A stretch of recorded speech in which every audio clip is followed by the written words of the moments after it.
عمر یې زوړ شوی و، هډوکي یې کمزوري شوي وو، ویښتان یې سپین شوي وو او ښځه یې زړه وه.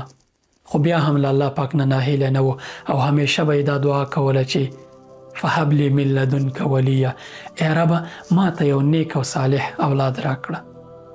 الله پاک دعا قبول کړله، سره له دې چې که دنیایي اسباب او نور امکاناتو نه ورته وګوري، زوړ انسان چې عمر یې پوخ یو زړه ښځه اولاد چانس ډیر کم دی. خو الله پاک ورته زیری راولېږه چې یا زکریا انا نبشرک بغلام اسمه یحیی، ای زکریا علیه السلام موږ تا ته زیری درکوو. ملایکو ورته زیری راوړ چې الله پاک به تا ته په همدې عمر کې اولاد درکوي. زکریا علیه السلام پوهېدو چې اسباب په الله پاک باندې حکم نشي کولی، په انسانانو باندې به حکم کوي، انسانان به یوازې اسباب پورې زړه تړي. خو هغه زړه الله پورې تړلی او توکل یې کړی. الله پاک ورته دغه اسباب ټول د ده په ګټه او د ده په خیر باندې وڅرخول. اسباب باندې زړه تړل، کله چې انسان په اسبابو زړه وتړي الله پاک یې پرېږدي د اسبابو ته، بیا نو راشه د الله پاک په فیصله کې بدلون راوله که نه.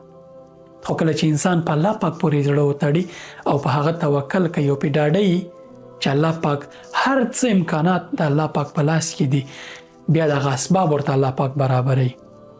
په الله پاک باندې داسې توکل کوه لکه د اسباب چې هیڅ شی هم نه، بیا اسبابونه استفاده کوه لکه د اسباب چې هر څه. دا د توکل هغه حقیقي معنا ده. داسې توکل به هم نه کوي.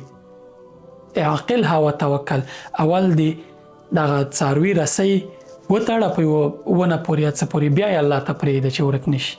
هماغه څه چې پیغمبر صلی الله علیه وسلم یو صحابي ته وویل. ته هم په اسبابونه استفاده کوه، اسباب برابروه، خو په الله پاک باندې به لومړی توکل کوي.